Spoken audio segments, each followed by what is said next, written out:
a lack of test matches during international breaks and bad results had culminated to Gambia dropping down the FIFA ranking. Um, Gambia has actually dropped 9 places. They are now from 117 to 126 in the FIFA rankings. Gentlemen, welcome to Citizens Network Gambia. As per usual, we have the usual suspect, Mr. Coach E.B. Jallo, who is you are familiar with if you've been following our programs now. He's the former under 17 and under 20 coach of the Gambia national team. Esa Jata is also a football enthusiast. He's also part of the team now, football pundit.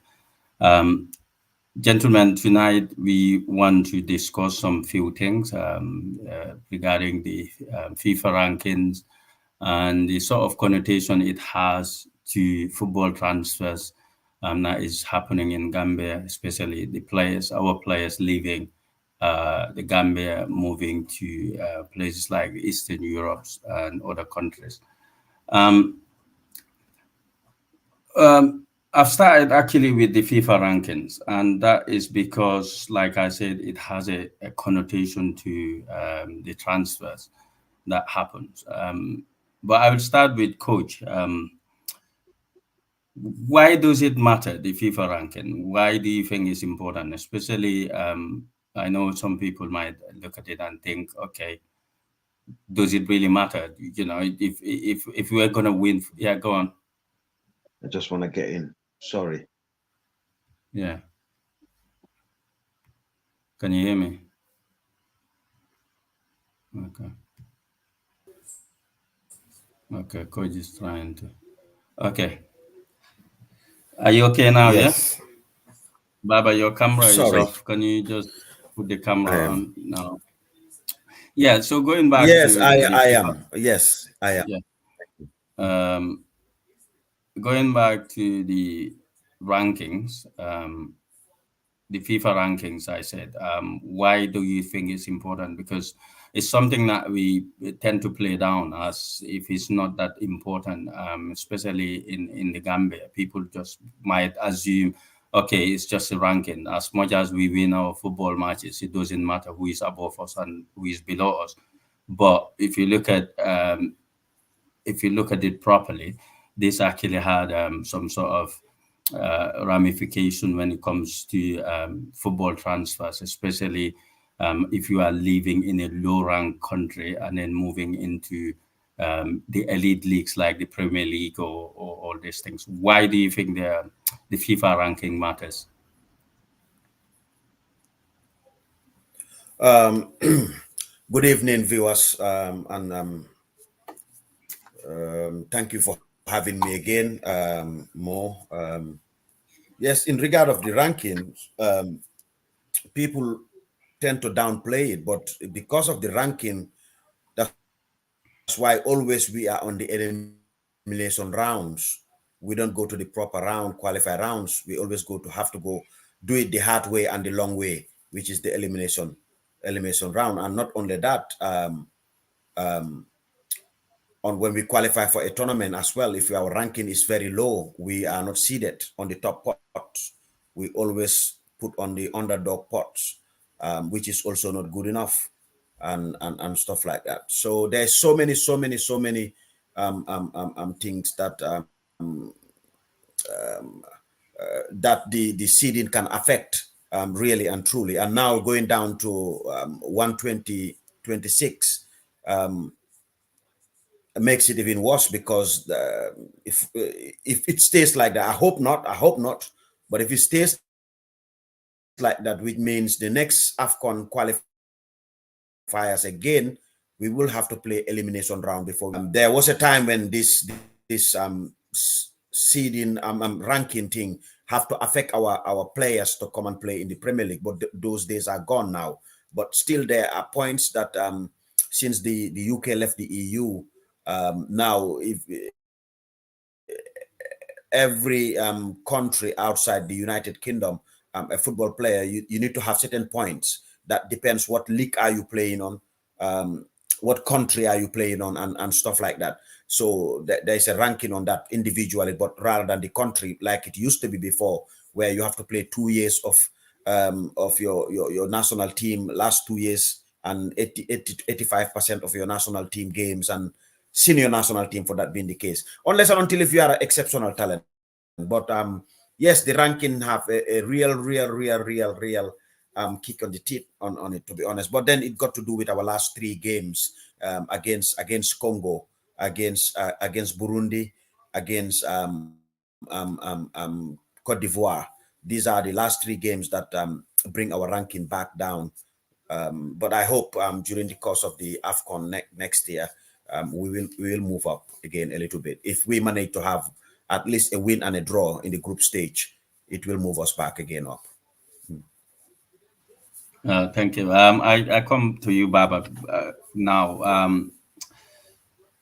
Obviously, poor results have contributed towards this downgrading in FIFA rankings, and also not utilizing the international breaks. What do you think the Football Federation should do when it comes to organizing these football matches or friendly football matches, especially, I know finances have been cited as a possible, factor. But then what do you genuinely think should they do? Should they just go and collaborate with other countries like Saudi Arabia and other countries? Because Gambia has, it's not a poor side to play against. We've made our names the past AFCON. So I don't think countries would knock us back when it comes to friendlies. Do you think they should actually go and look out for countries that would help in terms of finances and sponsor those friendly internationals, or what should they do? Yeah, assalamu alaikum first of all, and sorry for being late. And again, I got flu, so my voice will be, on and off. Personally, what I think about us not playing test games, it's all down to the federation again. And like what you're suggesting now, none of them is there to suggest about those things, how we can have partners, how we can have people that will sponsor us, country that will sponsor us, and to make life easier for us. GFF, they've been there for 8 years before these 4 years.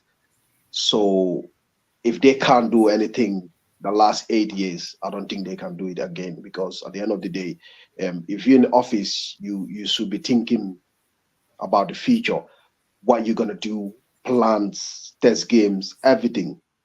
The FIFA calendar normally will come out every year, and you can see the calendar, the whole calendar for the whole year. It's out. So the whole year we will sit until the last minute, and then they'll be like, okay, we don't have a test game. Imagine we will have these calendars when they're just out. So I don't get it. When you have a calendar from, let's say, January, and you have a game almost all the way to November or December, and you can't sort out anything, then you don't know your job, because you have almost how many months to prepare something. I mean, probably even CAF might FIFA or CAF might even put 2 years calendar ahead, even maybe you have a long calendar that will take you to even 2024 about all the games and the test games and competitions and everything. So if you have all these things, and FIFA and CAF gave you these calendars for you to prepare yourself, and yet still you can't prepare no. Yet still you can't prepare yourself, and you're still losing test games. And then it all will come to, yes, we don't have money, Lomu, or there is never a time when a GFF official needs to travel or GFF official needs to go somewhere, and then they're like, oh, there's no money, we don't have money. They always travel when there is money. They always travel when there is no money. But when it comes to Gambia itself, there is no money. But when it comes to personal traveling, Kaba is on CAF meeting, Kaba is FIFA there, Lami Jase is there, they're traveling there, they're going there, there is money available. But when there is, Kabrim Barrow, when Barrow realized the traveling they're making, they spend a lot of money. Now he stopped the government from traveling. Okay, if GFF knows that they don't have money, let them stop everyone from traveling. And then they save the podiums and the night allowances and the whatever money they're spending. Let them cut it and then concentrate to pay for the national team to have test games. Because without the test games, we wouldn't be far on the FIFA ranking. Because the test games are very important. And like you were saying, we're supposed to have this sponsorship or MOU with all these neighboring Saudis and Qatar, and they have money. Even these Chinese people, they have money. Link with them. So I believe it's about the organization. We don't have a proper organization in that federation, because you're putting people that they're not fit for that office. Because if you're fit for the office, at least you will know what you're doing.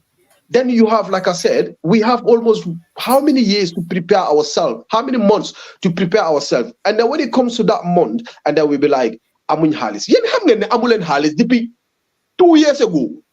Hamgen Lulu. So you have to see what to do before time be the job. Well, they will wait until the last minute and they'll be like, nah, Amun Halis, so there's no test game. Obviously. So now it's gonna take us another games to try and go back to where we're from. So look at how 1 step forward, 3 step back. 1 step forward, 3 step back. So it's bad. Yeah. Yeah, good. Yeah, I wanted to ask this to Savo is gone. What sort of modalities? What are the solutions to this? What do you think the federation should come up with? Obviously, you've been there before, because these test matches are really important to our rankings. What do you think they should be doing? I just think if they are open for advice, if they are open for ideas, then I think it would have been easier for Gambians to be able to be throwing in their ideas and stuff like that. But from what I'm seeing now, it's difficult. They are not willing to be open to this is my own personal back, because they have to have a blueprint, which they don't have. The Gambia Football Federation is run on a model of the 19th century model, and we are in 21st century. What I meant by that is day-to-day print plan, which you know what to do tomorrow, day after tomorrow, next week, week after, next month, next year. There is nothing like that. There is nothing like that. It's day-to-day. So that makes it very difficult to plan when you operate a association or an organization or a federation like that. Then it's doomed to fail in many aspects. Then you have one tiny baby step that you make, and then you rate achievement to qualify back to the AFCON. But in reality, if you look at the overall statistics of Gambian football at the minute, we haven't done any progress. We haven't.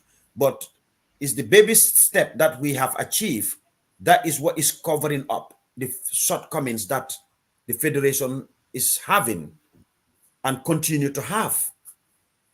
So I think they have to have a blueprint. I think their marketing officers have to go out, look for sponsors. I think I'm not putting you off. But I think that's the thing they use. This back-to-back AFCON. That's the main thing they cover themselves with all what they're not doing right. So they're using this AFCON back-to-back to cover up every single details that they're not doing right. They're using this AFCON a lot to cover up well. And like you said, we've not done anything yet. So all they do is using these back-to-back to cover up every single thing, because these details, these rankings we are talking about, they're very important. But because no one is going to see it, because they always use this AFCON back-to-back thingy to cover up all those things. So go on. Yeah. Esa, so Yeah, this actually, thing, yeah. So yeah, coach. Go on, coach. Go on, coach. no, no, it's all right. Just Can you hear me? okay. Go on. What I was saying is because we're using the, Yeah. for some reason I Um, don't know why. yeah. Can I get out and Yeah. Yeah, So go Ensa, and come go back with in. enter, and I will let come me back go to in. Esa. Yeah. So Esa, what should the federation come up with? Obviously, we're discussing the what are the possible solutions for them to be having, consistently having international friendlies during the international breaks, because it does help our FIFA rankings, and we all know how important that is. What is the solution to that? Yes, good evening to our beautiful followers always, wherever you are connecting from. It's always a pleasure to be back here and talk about something that we love, and especially our country and football. And like you said, for me, it comes back to the job. What is the job of the marketing manager, who is Babukar? And I think this is very important for him instead of being on social media trying to respond to everything.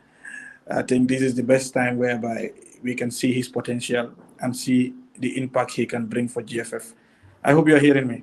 Yeah, we can hear you loud and clear. Yes, I think it's important that he takes this opportunity because that is the job of the marketing manager to sell out the agenda of the GFF to the people and the outside world. And I think if he's going to follow doing the right thing and what is expected of him, I think they mentioned here a lot of federations. Currently, they have the Saudi connection that is they are in the Gambia trying to do a lot of. These are things that should have been done long since, you know. I think with countries like Qatar and the other, even some European countries that are not that superpower countries, they can find a way how to sell the agenda of GFF Gambian football to them and see how best they can work together to make sure that we can have these test games. Because I understand that there are test games that when you play, you can play them, and when you play them, the host nation or they take responsibility of the bonuses and the things involved in a test game organization. So it's not about, my brother said here, it's not about being part of the AFCON for 2 times in a row as a yardstick to say they have been doing well. And as far as they're there, we are going to talk about them. We're going to talk about the issues we are facing.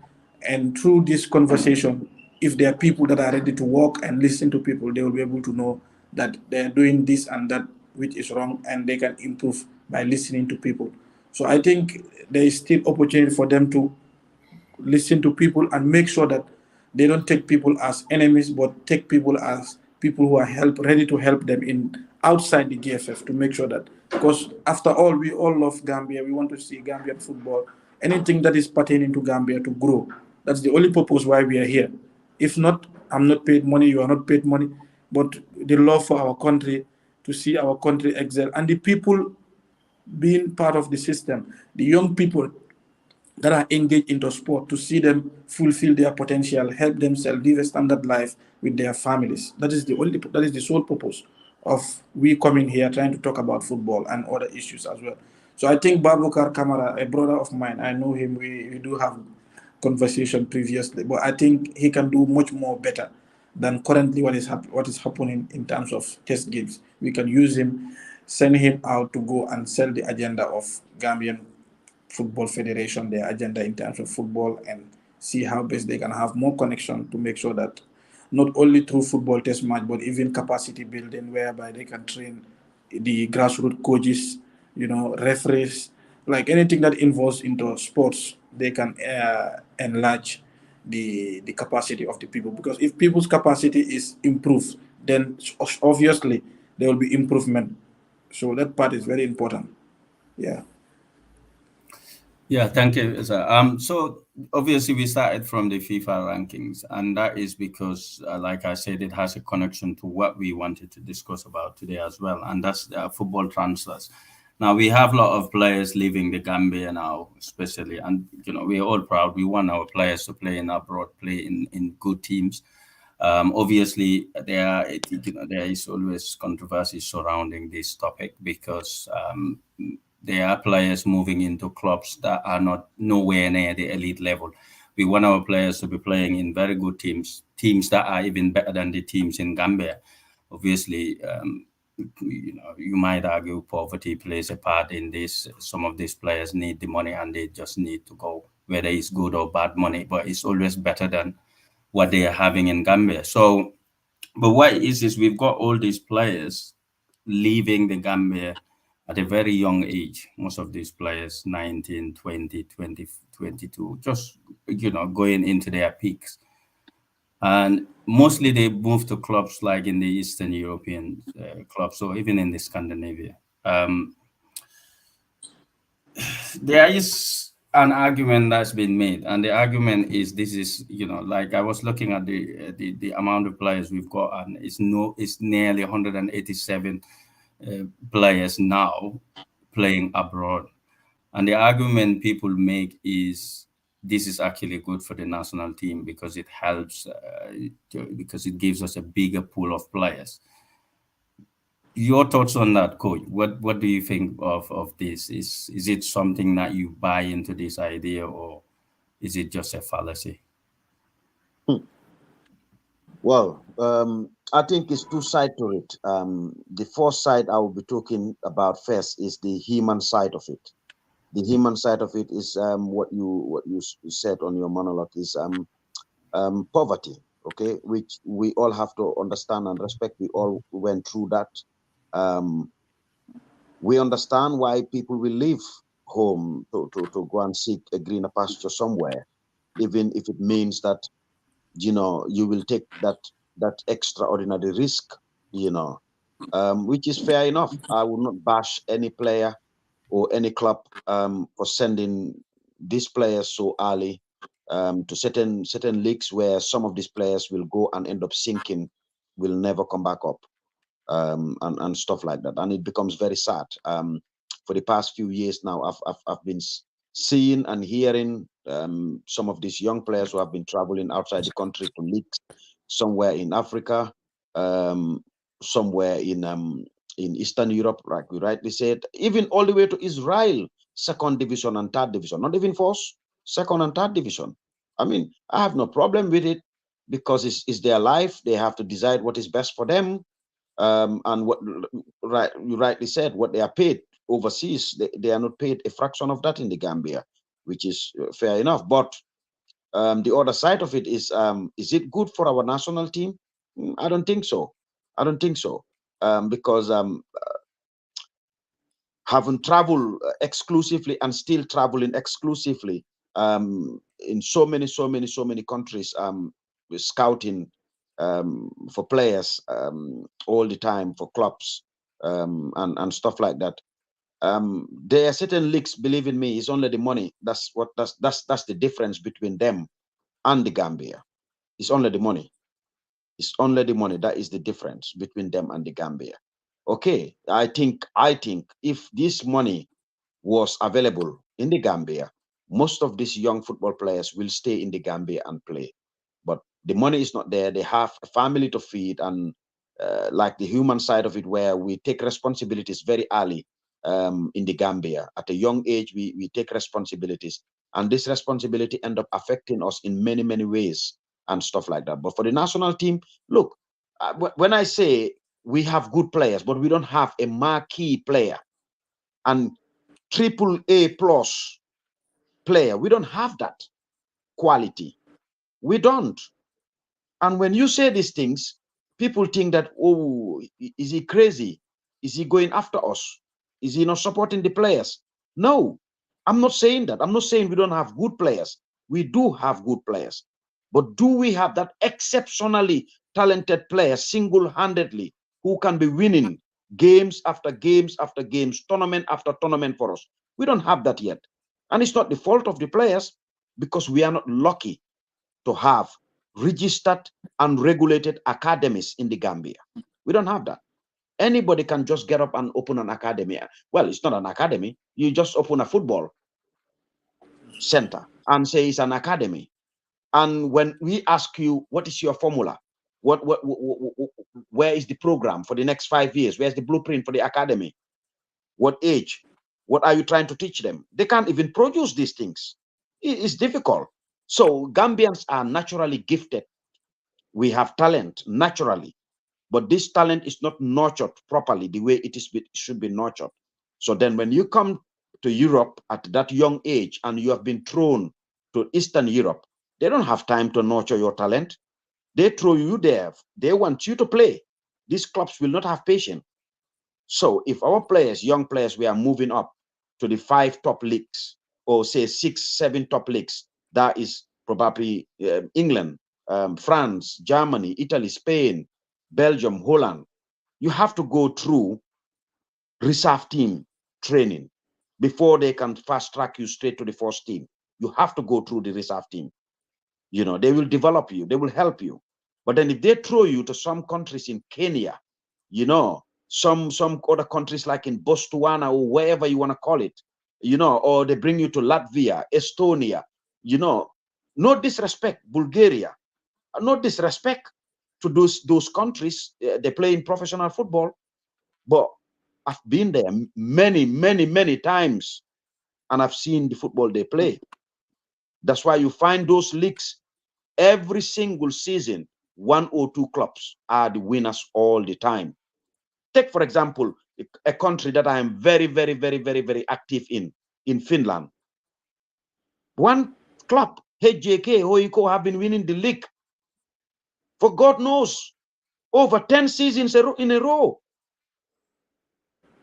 You know, you go to Sweden, it used to be Djurgården, and all of a sudden Djurgården went down. Then Malmo took over.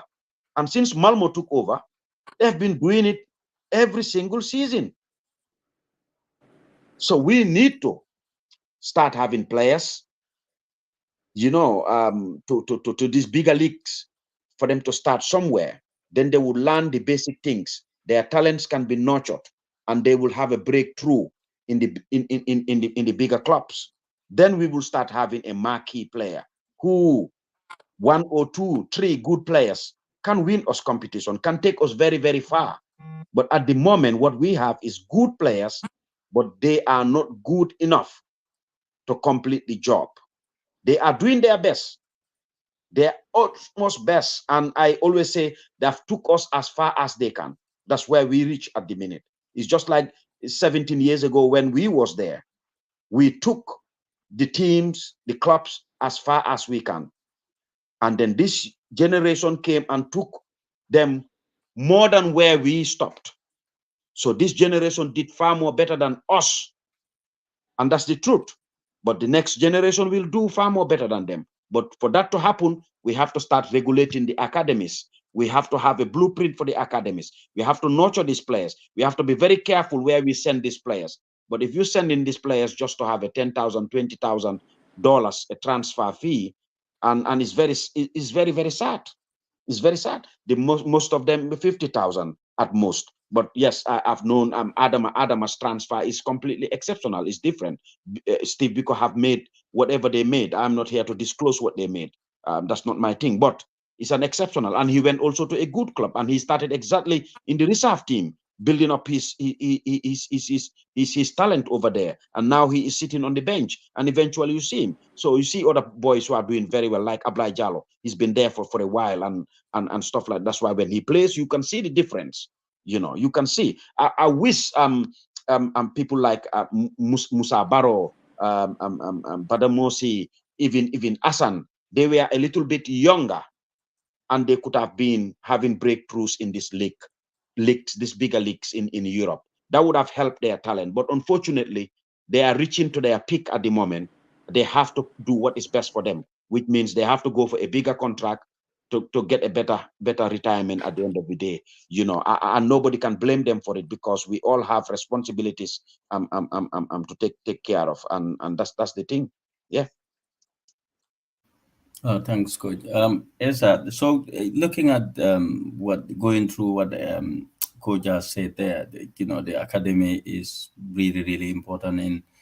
It's the starting point of almost everything in football, and there are no good academies. I wouldn't say all the academies, but I wouldn't even consider them academies in Gambia, because that's why when we play, you tend to see some of our bigger players struggling with the basics, and whether that is a factor when they move to abroad, I don't know, because you look at these players and you look at their transfer history is mostly free transfers or loan, and there is no, apart from Musa Barrow and few other players that command good transfer fees. It's very rare you hear Gambian players uh, going for bigger transfers. Yes, are you there? Congo. Yes, Brian. Sibol. Adila. Amir. Yes, good. Anyway, I go to Baba then. Baba, so I was just asking, obviously, it's a different question, but going back to the transfers, are the agents to be blamed for this? Do they necessarily have a part to play in making sure that these players are taken to the to right clubs where they can actually develop and then move up the level? But mostly, if you look at it, it's mostly players who are, they go into these leagues and you've never hear from them again. What I think is about I don't think it's the agent's fault, because the agent will put you into where you belong to, because okay, somebody, I mean, the leagues they are taking them, I think it's the right leagues for them. That's the kind of players we have in. And I'm gonna come back to what EB was saying about the academies and where they have started playing. Because if we produce good players, we will make them into bigger clubs or bigger countries.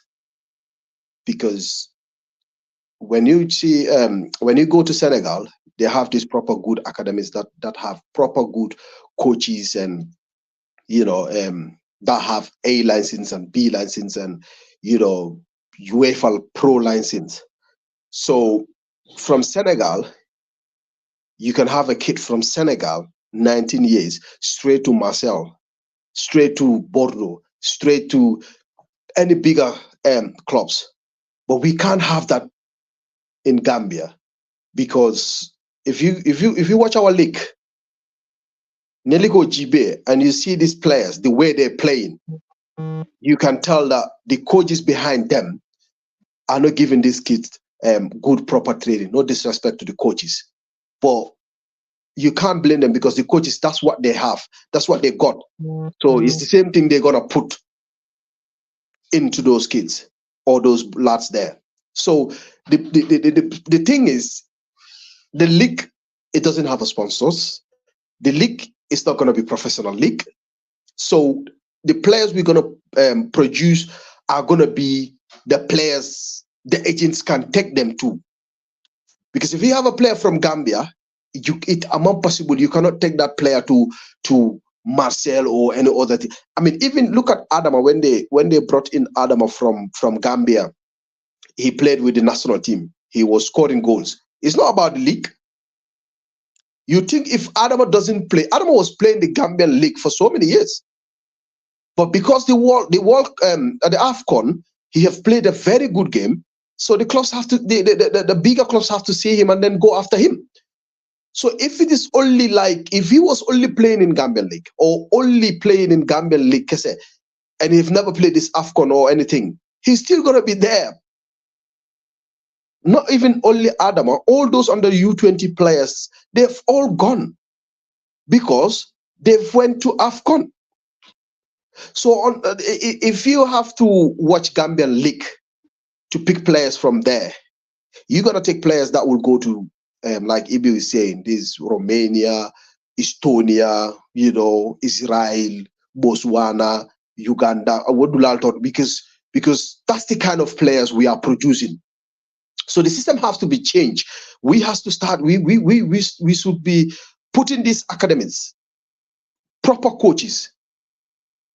Let them nurture these kids from young age and keep them into one place. And I mean, like I was saying, the league is not gonna happen. That the clubs they're not gonna sponsor those kids properly to be professionals. They're just gonna use those kids. They're not even paying those kids. So if you have a club that is paying only maybe 20,000, 25,000 every month, yeah, of course you will go. It doesn't matter Hana Makela Burkina Faso boy, you will go. So poverty is also counting. Yes, I understand.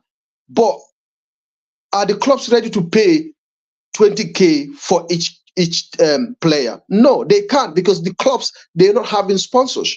Okay, now let's forget about the clubs. Let the federation step in. The FIFA suspension money, it's there for FIFA suspension money, is there to develop football. Why can't you just take all that money and put it into grassroots football? Sponsor grassroots football, because obviously you know our league, the clubs, they don't have sponsors, they cannot pay these kids, they can't look after these kids. So obviously, if they have anywhere panditship, anywhere that is coming, look Tane Gambia, even at $2,000 Tane Gambia, I'm going 2,000 Tane than the Gambia, this kid's gonna go. So why can't you make build some grassroots proper facilities? When Senegal went to World Cup, they went all the way to quarterfinals or whatsoever. Yeah, they came with money. They used that money and sponsored the league, their first division league. They sponsored the women's league. They went and built a facility for the under 20, a big, massive facility for their under 20. This is where they're gonna go straight when they're camping. So they're under 20 now. They're not gonna spend money to get a hotel. They have their own facility where they're gonna stay. So our senior team doesn't even have those kind of facilities. Even in England, you know, even in England, everything, they don't have hotels anymore.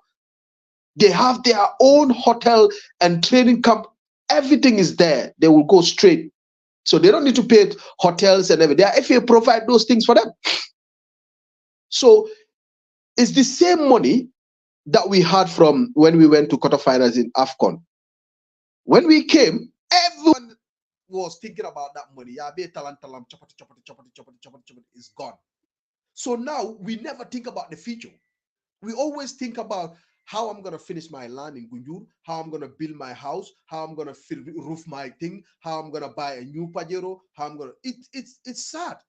So the important thing is for me, it's let us use the FIFA suspension money and put on. It doesn't matter how many million, bro. If you put 480 mil and build infrastructure all over the country, it's gonna be a lot. So now, if we have that, okay. So if we have 5 of those things, and we have coaches, we have Gambian coaches, we have more than, I can name 9 proper Gambian coaches that have A license. A license. Okay, so if you take all those coaches and put them into these academies, let them work with those kids. So now all those kids, before they get to under 17, you will see big clubs coming for those kids. Then in the next 5-6 years, we will start producing Tottenham players, Manchester United players, Liverpool players, Arsenal players, straight away. When this kid was in Gambia, this I forgot his name, Jackson lad, he left Gambia and started Senegal. So when he was in Senegal, he was under proper good coaches. Tap, they make him, they put him, yala mentality falling, they change the way he plays, because they are proper coaches there. Like I said, I'm not disrespecting our coaches, but when we are having coaches that they all have this C license or D license that Alaji Sara and Sandong and LS and them are giving them.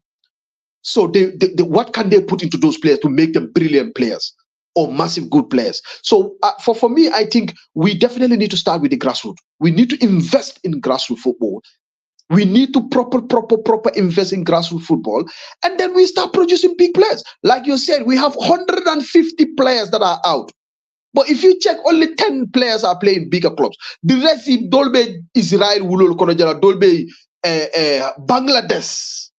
We have players in Bangladesh. Imagine Bangladesh. Boy. So how can a Bangladesh player compete with Tottenham players?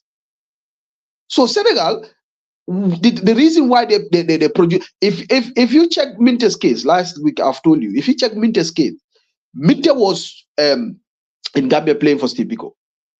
So these Danish people, they saw this kid since he was young. So they would take him to Denmark, 6 months, 7 months, back to Gambia. He would play in Gambia, 6 months, 7 months, take him back to Denmark. They train him 5 months, 3 months, back to Gambia. And then he will play for Biko, whatever, back to Denmark again. So they prepared this kid for a longer time. They took this kid from Biko and they're like, now we are ready to use him. They used him. He played Dennis League for more than not even 1 season. Who went for him? Newcastle. Because you know why? Because the coaches that were behind him, that were putting stuff into him, they are not these our Gambian coaches like kuneka skonya ni rek kena jog mu de abo ne len play no tal kena mu de boy ma neka coach ki mu de ma neka physio bi ni wiw natana lo toj lano kam. And then you want to put that knowledge into those kids and you want to make them a brilliant. We at least we are lucky. We are raw talented. Gambia, we have talented players there. All we need is coaches and proper coaches that will tell them where to run, how to run, when to do this, when to do that. Just small little bit like we will produce Arsenal players, we will produce Man City players. But without that, like the way we are going, we will take. I mean, there are some lads before they even get to, because that's what happened with a lot of these kids. The problem is when we have Musa Barrow, Omar Koli, how to call it again, this like Hassan and all the, they went, if you haven't have a Serie A, they went all the way to Serie A. But before they make name to go to bigger clubs in Serie A, that's it. Because they've played a bad league in Gambia that makes them tired about their bullet before they even get to their peak. So once they pick once they get to their peak, then they go down because that's it. If you're playing a league in Gambia, you're not sleeping, you're not eating good, you don't have physios and doctors that will tell you this is what you're gonna eat, this is what you're gonna do, this is how your nutrition and everything. At the end, if you sign a professional contract, all these things, the impact will be affectless. So it will affect you. So by the time you want to be a proper pro, that time is gone. Then you are finished already. So that's what happened. That's what happened to our big name players. When they're all there at the top, you think that they're all right now. Okay, Tottenham is targeting everything. The next minute, pew. So now we lose Hassan, we lose Paramosi, we lose Modubaro, we lose. Imagine, lots of good players. We lose them because, like I said, from back home, the way we were treating those players. I mean, we under 17 or under 20. Tubabo, Jaju, and all these players. They play with Marcelo. Marcelo is there. He's still there in Brazil. He's kicking the ball. He's been professional for more than 20-something years in Madrid. So Wolbe, they've gone through. So look at Tubabo play with the same age with those people.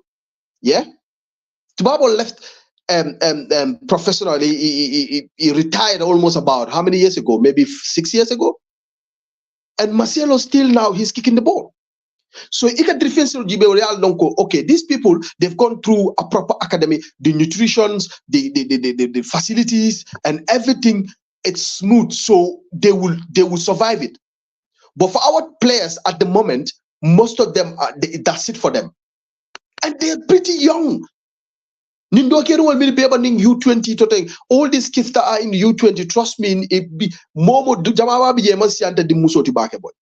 but because they start playing football with through the hard way, so the time you get to your peak, you're already done. That's it. So these are the things, miracle. That's where we need to focus. The grassroots, we put a lot of money into grassroots. We put doctors into that. I mean, we got FIFA Gold Project. Get proper good doctors. Get physios. Get good coaches that are in Gambia, the Gambians here that have A license, pro. And alcohol 3-4 people. Tell them that we have kids from under 9 to under 15. More group clinta. Get these kids before they get to the under 17. Once they get to under 17, put those kids to play under 17 tournament and see. Before they get to under 23, they already under 20, because before they get to under 20, they will be proper professionals from that under 20 tournament. If you understand. So that's what Senegal is doing. Senegal will get this academy. Patrick Vieira, you think Patrick Vieira will put UEFA a guy with C license in his academy in Senegal? Those Ghana guys and everyone there, they're all from these proper academies, and they went to bigger name countries, Tottenham and all these things. So if we don't invest in our grassroots, we will never produce Tottenham players, Liverpool players, Barcelona players, or Arsenal. Boy, Ajiben Dokeri will make a play. Look at that Barcelona kid. That what's the name again? The half-caste boy. I told him that is a baby.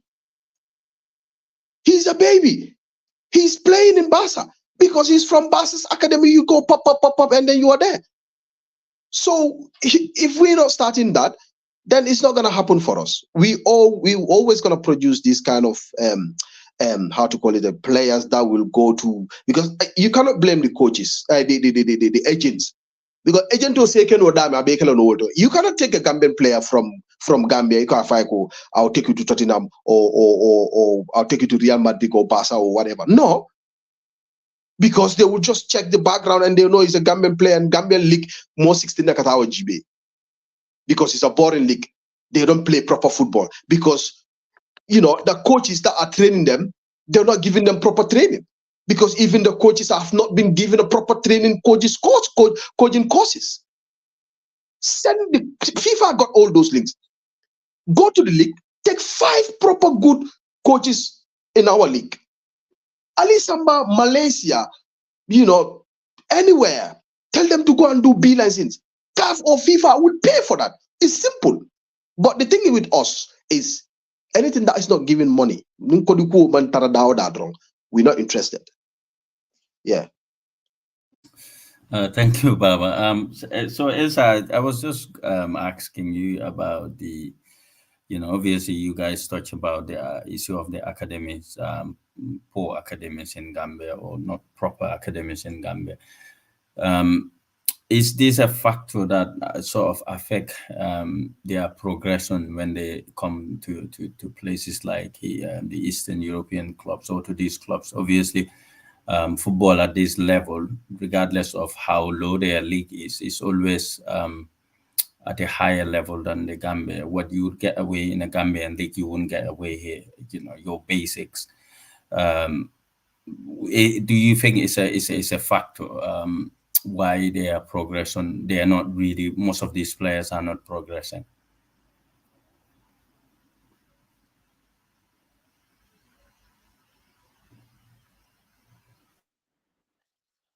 Eza zen komiyon mi yiga tunade. Oma afisela homa komiyon. If I want to buttress on that, I think I'm just going to repeat what my 2 brothers here mentioned. But it's all about nah. Yusuf Afrisela. Are you guys hearing me?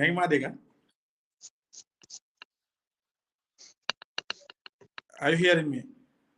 Yes, I am.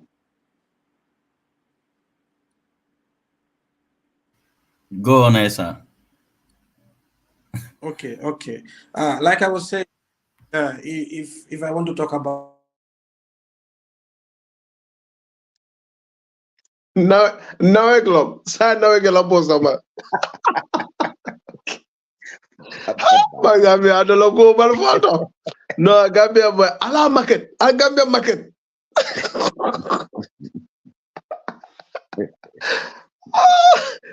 Japan. Femon kole ko sate to boy. Sate no problem warsa.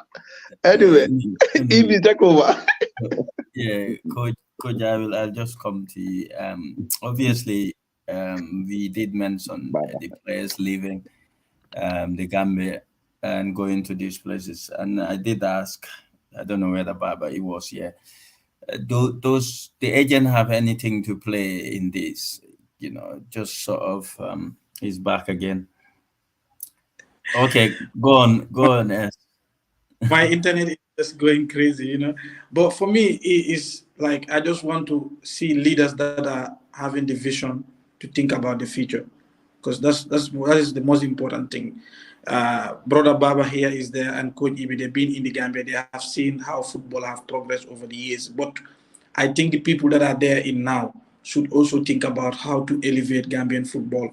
And when you talk about Gambian football, that grassroots is important. The league, our league structure is very important, because all these clubs that want to sign players from the Gambia would look at the Gambian structure, league structure, and try to even look at if there is coverage one, if the league is pushed for that level to be a professional league, then we have an opportunity of even trying to sell the league name.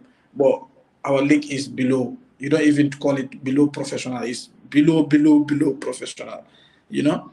And clubs as well. I cannot blame clubs too much, but they also can play a part in making sure that, like, the likes of Real de Banjul are trying to have their own secretariat.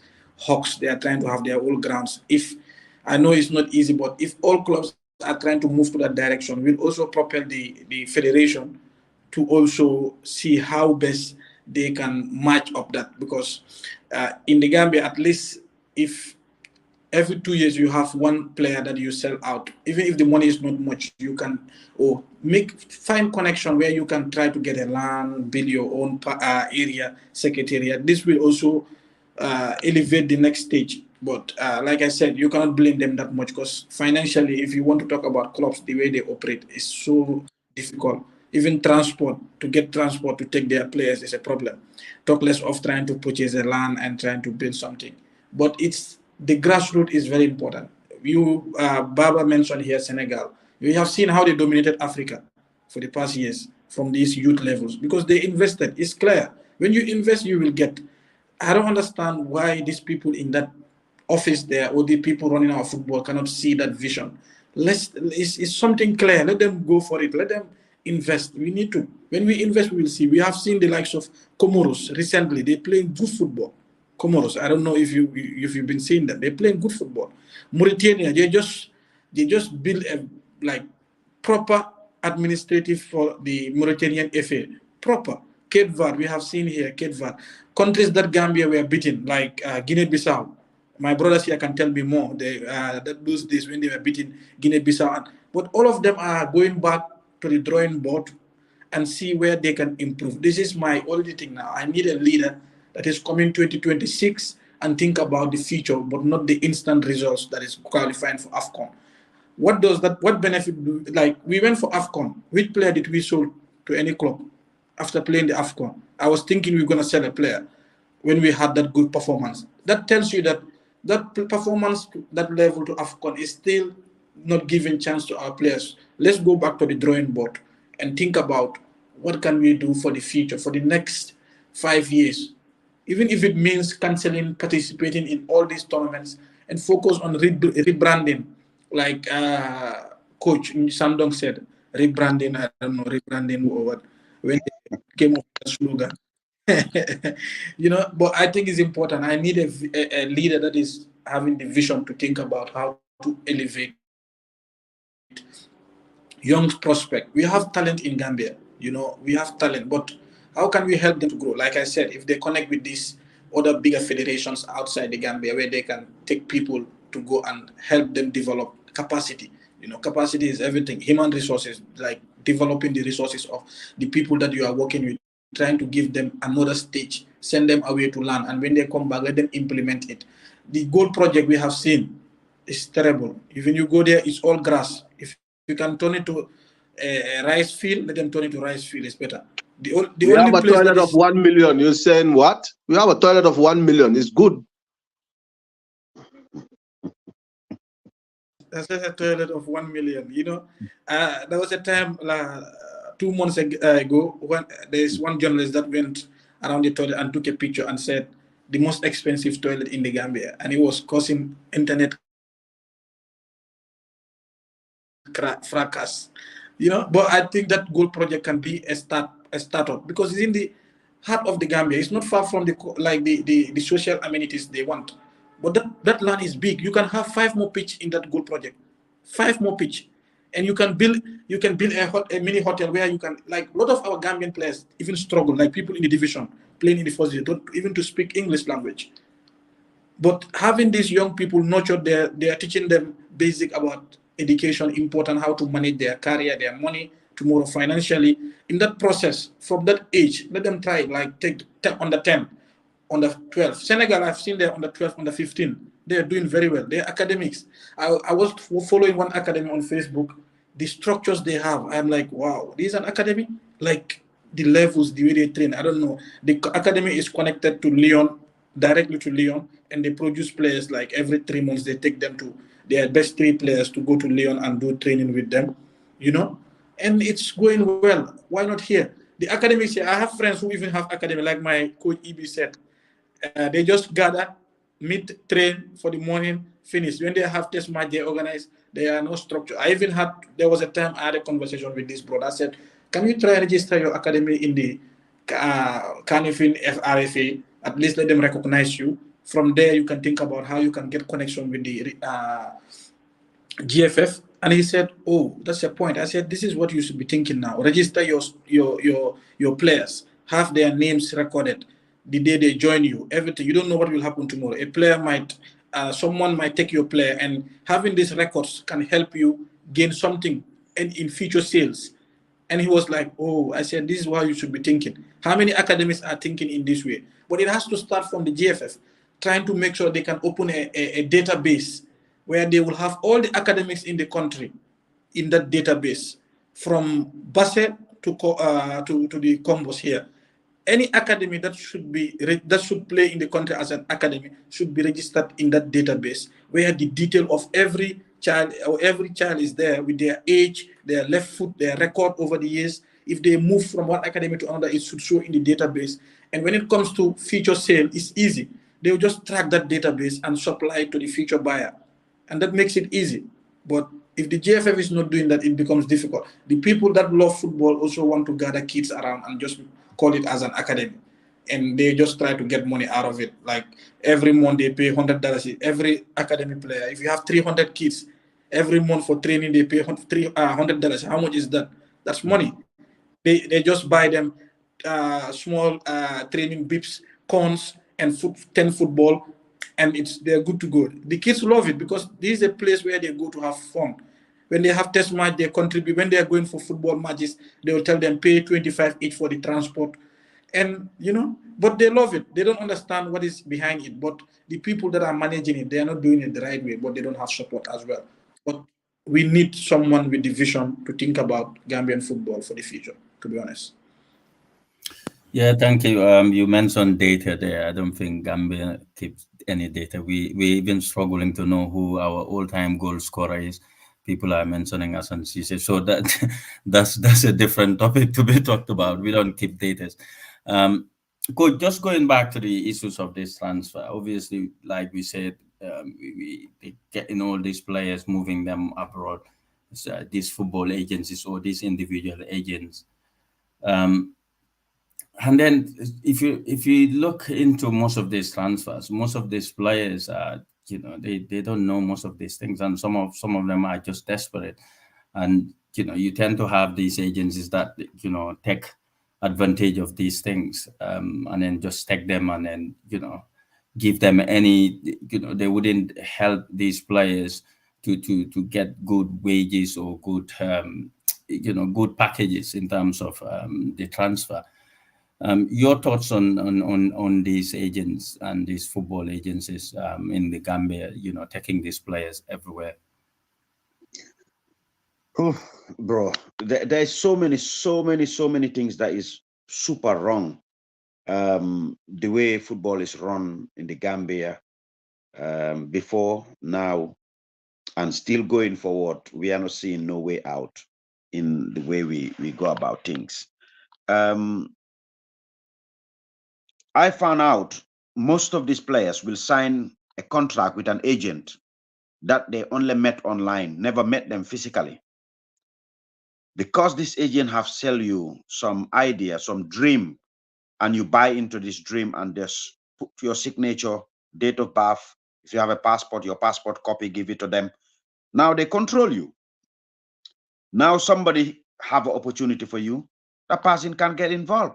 Because if that person try making a transfer with you, that agent that you have already signed a contract for will come and say, that's my player. And then they can report that particular agent who was trying to help you to FIFA. And FIFA can sanction that agent. And what happens, that agent can lose their license. When the agent that you sign a contract with, actually, you don't even met that person physically. That person haven't done anything to get you a club. But they have sold you an idea. And this is what happens in our junior national teams. All of them, the minute they qualify to the Africa under 17, under 20, they started giving out their signatures.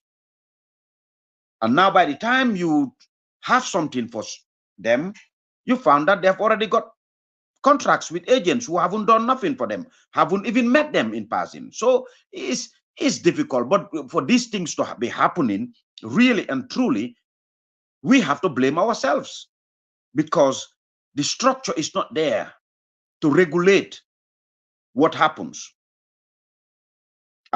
If clubs are so desperate to throw their players anywhere in the world without any due diligence, I mean, I understand the problems that they have, because I was there. I understand it. Every single person have financial problems, but that doesn't mean that we have to just throw it away like that and lose the future. And that's what most of our clubs are doing. I'm not saying all of them, but most of our clubs, that's what they're doing. If anybody comes now and say, well, we can take your player to somewhere, you should say, oh, whoa, hold on here. This is a young player.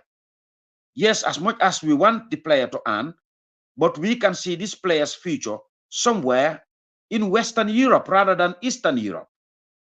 The closest or the farthest we will go from Western Europe, I would say Northern Europe. And Northern Europe, that is the Scandinavian area, which Denmark is the best. They're the only country in Scandinavia that plays on the European seasonal calendar. But Sweden, Finland, Iceland, Norway, all of them, they play yearly calendar, which now, during the course of all of them, their seasons are coming to an end now in November, December. That's it. Season is finished in Sweden, Norway, Iceland, Finland, because they don't play in the winter. But in Denmark, they do play seasonal football, just like the Western Europe. That's why their league is better. And when it comes to also for wages, they are better paid in Denmark. That's the truth. Yes, you do have odd players that are paid more in Sweden, like in Malmo. They do pay because they get to go to the Champions League every season, whether they will qualify to the proper round or not. So they get money from that money that they have from UEFA to be able to pay. But in Gambia, we have to regulate. I mean, I am not sure if there's any players union. I am not sure if there's any clubs union. And if these unions are existing, these are the unions who have to regulate in collaboration with the federation. But like I said in the beginning, the federation is operating on a 19th century blueprint of football. That is everyday operational situation. Put your hands in the pocket and look, I've got $5. Yes, this is good for today. Let's think about tomorrow. Don't worry about it. When we come to tomorrow, we can think about that. Football don't go that way anymore. We are in the 21st century. You got to have a long-term plan. What's your 5-year plan? From grassroots level all the way to the senior national team. And when I say grassroots, I don't mean straight jump to the under 17. Gambia used to have regional coaches. Gambia used to have junior Nawetans. Gambia used to have senior Nawetan. Gambia used to have inter-schools tournament.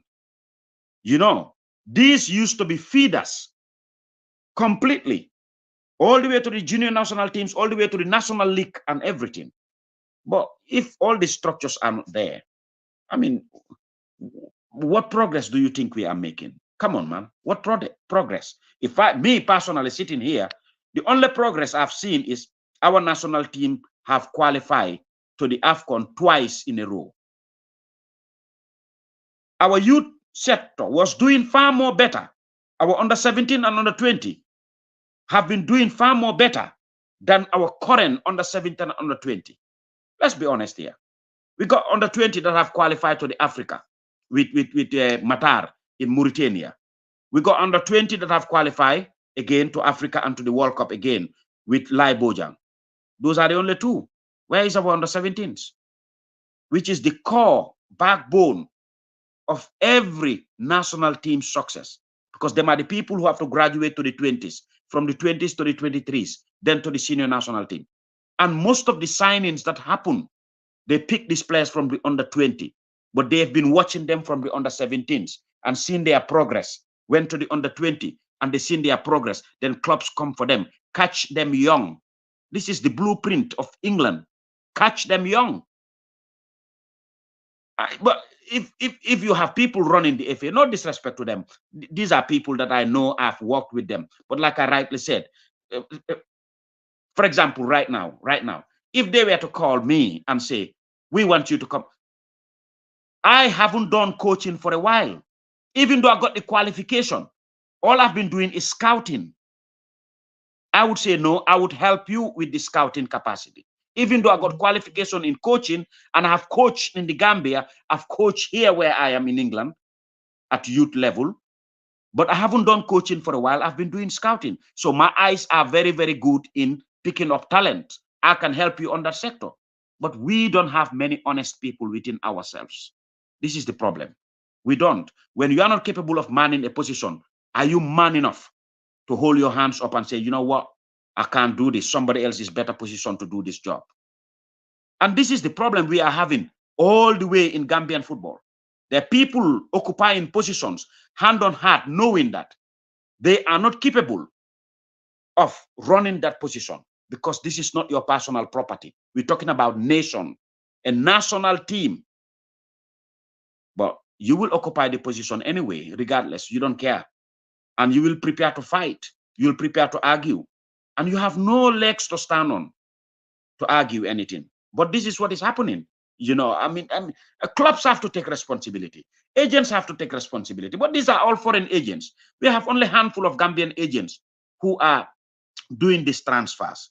The majority, bulk of these agents are all foreign agents. Who is regulating them in the Gambia? We're just happy for somebody to jet off from somewhere in the world and just come and just pick our players and take them. And then how many Gambian young players, talented, promising players have ended up in this poor environment leagues, and now nobody hear about them anymore? Yeah, fair enough. Like I said in my beginning, I'm not gonna blame them because we all came from poor backgrounds and we have a duty of care. We take responsibilities at a young age. We got a family to feed and all that stuff. I'm not gonna blame anyone for doing what they want to do, but I'm just talking about purely the developmental side of it. Because if you take a player and send them to Israel in 2nd division or 3rd division, who is scouting them there? Who's going to pick them from there? Not even in the 1st division in Israel. You hardly see players coming from Israel to Western Europe football. I'm not saying it doesn't happen, but I said hardly. When did you see a player moving from Eastern Europe directly straight to Europe, Western Europe football? Let's be honest here. But you cannot blame these players. They got a family to feed. Anything that comes their way, they will take it. But us as elders who are guiding them should be in a better position to advise them and try and do our best to nurture their talents and try and our best push them to these academies. If you send a player in 2nd division in France, 2nd division in Italy, Spain, that's not a bad thing. Because you know if they perform there, they will end up being in the top leagues and the entire world will see them. But if you send a player in Estonia, Latvia, Bulgaria, Romania, 1st division, where they have to face racism, they'll be attacked for it. And those clubs have no time to develop you because they think that you are already matured, you're already ready. They have to use you and you are not a finished product. The Gambian football is not even amateur league. It is more of a lower than amateur. I went there. I was looking at the league and I was shocked to see the things that I left there, where when a goal kick have to be taken, instead of the goalkeeper takes the goal kick, is this one of the defenders will be taking the goal kick. This is the football I left in the Gambia when I left the Gambia back in the day. And I went back watching the National League. I found this thing going on there still now. You telling me we have moved on, we have progress, when still the same defenders will be taking a goal kick rather than the goalkeeper? What is the use of the goalkeeper? The team is playing against the wind, and they're thinking that keep lopping the ball up, taking long balls will be helpful. When you are playing against the wind, wherever you kick, the ball is coming back on you. This is the football I still found there. No wonder Real is dominating the football in the Gambia, because they are trying to do something. Samga is trying to do something. They play football. No disrespect to any of these clubs, but I'm an outspoken someone. When I see something that I think is not in line with what it should be, I will say it. And that's what I'm saying. That's what I'm doing right now. But there's so many things that is wrong with Gambian football. And us Gambians, until we start being honest with ourselves, when you are not good enough to man a place, vacate it and let someone else who is good enough, who is capable to man that place. That doesn't mean that you cannot contribute. You can contribute, but you are not good enough to occupy that position. But this is a big problem. Honesty is a big problem. And until we start being honest, stop cheating with our age, stop using marabouts to destroy people, stop occupying positions that we are not capable of occupying, doing what is best, and stop being self-centered and selfish. We start thinking for everyone rather than thinking for ourselves alone. We will always be struggling. We will always come back to the drawing board. It's always a problem. The FIFA subvention was meant for grassroots football. That's the reason why the goal project was built. But do you know how many years that goal project has been there for? Over 25 years. In Yundum, it was meant for youth football. What is stopping the federation of developing that? Consecutive federations. It's been there for 25 years. What did they do there? The building is not good. It was leaking when we used to come there with the under 17. Story building leaking. We cannot even use the pitch that was built there. We have to travel all the way back to the stadium for training. And we will find the national team training. We cannot train. The federation even have their own bus to be taking the players to and fro for training and for match purposes. We have to hire. And this is exactly what is going on in Gambian football still. And they're telling me we have progress? Really? Where is the infrastructure? Where is the coaches that are studying to become something? I was thinking this is thing of the past. You cannot move your football without having a good infrastructure, without having good coaches. You cannot. These coaches are doing what they can do to their best of ability. Until you start exposing them to international football, training international, we are still going to be stuck at one level. No disrespect to what they are doing. These are my people like Alaji Sar. I've worked with him in the under 17 when he's the coach. I was the assistant. Pafai, back in the day, Sangdong, Alaji Silla, you name them. I've been together with Ibufai when he was playing for Hawks back in the day, and I was coaching them times with Ladjor and stuff like that. I was working with Flan, and these are all in the early 90s, coming forward. But what I'm saying here is, if you are giving these people a C license certificate of Gambian standard, a C license certificate of Gambian standard, even if you give them an A license certificate of Gambian standard, really? Are you being serious? Do you understand why Tom don't talk to no one? But people don't want to understand that. They question it. Imagine Tom being a UEFA Pro license, and on that bench, no one is even a UEFA B license. And you expect him to consult someone from there? We have to be realistic to ourselves. We have to be honest. Come on, man.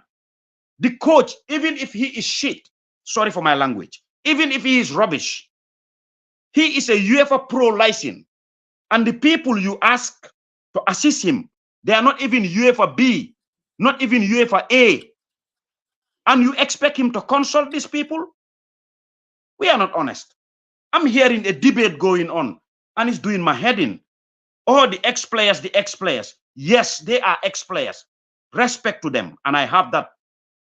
Being a good football player and being a good coach is not the same. Do your badges, and I'm happy they're doing their badges. Get them, sort their badges out, but go do your apprenticeship in coaching. Why do you think it have to be a fast forward? You have to go straight, because you are an ex-player, you got a UEFA Pro license, you have to go straight and coach the national team, the under-23, the under-20, the under-17? Is that the way how it goes in football? That's Gambian mentality. Our bar that we set is too low, way too low. These are ex-players. Well done. They've done their badges. Well done. Now it's time for you to do your apprenticeship in coaching. Prove yourself in coaching. Idrissa Sonko is doing it. Look at Matar Mboj. With all he achieved with the under-20, he went to LA Galaxy. He started again. Under-19. He did well. Now they promote him to the under-23 head coach of LA Galaxy. Why can't our former players who have their badges go do coaching, apprenticeship coaching? Prove yourself in the coaching. You have proved yourself in the footballing arena. Well done. Now go and do your apprenticeship in coaching. Because if not, you are committing a suicide in football. The Gambian job is one of the most difficult jobs to do, because the people of the Gambia are very impatient. It doesn't matter how many games you win. Every game is a final for them, and every game they want you to play good, attractive football. So if you think that you have got your badges, if you think you are a former player, you still want to take the job without going and do a coaching apprenticeship, fair enough. I have nothing against that. Go and do it. Put yourself on that risk. Harm's way. Harm's way. I'm not going to take, I'm sorry, I've been speaking for too long. I'm too passionate. I'm very sorry. I like that one too. Well, that's fine. It's brilliant. You put your points across. Good evening, Chairman. Obviously, we're just going to move on to something else, a bit controversy. Obviously, even before we started the program, we've had some messages from, or some people already attacking us for saying what we're saying, but that is not something, it wasn't an opinion, it was just a statement. So the controversy is the South African coach has made a statement about teams or countries that are playing their games abroad. And I think he said that these countries should not be allowed to participate in the AFCON. They should be banned from playing in the AFCON. If they cannot have their own stadiums to play in front of their fans, why should they be allowed to go and play at international level? Baba, there is 400 million being branded about. $400 million that is needed for this AFCON. Would you rather have that 400 million to go and play in the AFCON, or would you rather just, I know it's not going to happen, but if you were in that position, would you just rather have it to build the stadium so that we can have our own ground rather than playing in Tanzania or in Morocco? For me personally, I really don't. I mean, if it was another coach going to the AFCON and playing good football and then marketing our players, Ensa said it here. When we play African Cup of Nations, how many player killing? Even one player, we haven't sold a player. So which is not good for our economy in Gambia itself. If we are going to AFCON and playing good football, like the under-20 Lies team, they went to AFCON. When they came back, all of them kids are gone. The last one was Dembo. He went to Vancouver in Canada. And it's only one player, I think, Aruna, who is in Gambia. The rest, they are all gone. Ibe contract was they're gone. Why do they sign a contract? Because they were playing good football during the AFCON or the World Cup. Yeah, under Lai Bojang. Okay, but for us to spend 400 million, if I have that 400 million, I'll put it into Gambian football. I'll change Gambian football into something else. Let's forget about the AFCON because it's only going to be 1 month. Why would I be putting 400 million into a month tournament? Yes, it's an important tournament, but if we have it, yes, it's fine. But we are struggling with it when it comes to money. Ministry, they said they're going to give 10 million, only 10 million. So it's not enough. So 400 million for me, personally, I think if at all it's under GFF, which is, I don't think it's not going to be under GFF, it's going to be ministry or whatsoever. To spend, like I was saying, it's better to spend that 400 because this year only, I think FIFA was, or they gave almost about $480 million to feed that to Gambian Football Federation. Okay, if you put 480 million into our football, iba change that. Okay, once you've changed that football in our country, you're talking about 5-6 years later, you might start selling 20 players every season. Okay, 20 players every season. Like you said, we have 150 kids that are outside. So 150 kids, each £5 it can mean kibani fani fonkole into Gambia. It boosts Gambian economy. Each kid, when he's buying cement, I economy la fajil. Because all those kids gonna buy cement to build their houses and everything. Omang economy samba Gambia fonkodo. Okay, if we start to put money into our football, to spend or to put all this FIFA suspension money into our football, we're gonna change that whole nation. England football all samba. You know that. England, if Liverpool is playing or Tottenham or all these teams are playing every weekend. You know how many flights are coming from different countries in the world? How many flights every weekend? Every weekend, how many flights are coming? And all those flights, they're all gonna be living in hotels. And then they're all gonna be eating in restaurants. And they're all gonna be drinking in pubs. So imagine every week how many millions of pounds they could do England economy to. So if we spend 400 million into Gambian football now change, and we start having our football televising and we change it to professional league, and it's good for the economy. We start building stadiums and everything. We start hosting African Cup of Nations, African U20. You know, if people are coming for under 17 U20 tournament, how many countries are going to come? The fans are going to come. The club, the countries, they're going to come. They're going to live in hotels. What hotels will be economic? You know, how many money is going to come in? So all these things needs to be, but for me personally, I don't think it's important to put over 400 million to just 1 week or 3 weeks of form. Because Tom play maybe 2 weeks. It's a ball of first round. With the way Tom is playing, this maximum 7 days. No, you cannot play this chicken football. You think you're gonna go and have it easy in AFCON. Don't and the worst thing, no, but because Mo Malafalka Jibel group of it, group because Gambians they forget about the group, The group we are in, they only think about, okay, we're going to African Cup of Nations, but sometimes they forget about the group. All of them is concentrating is Senegal. Senegal more important there. Guinea softer than Senegal. But people can Senegal because they are neighboring, that's all we can see. But Guinea is a hard team. Cameroon is also a hard team.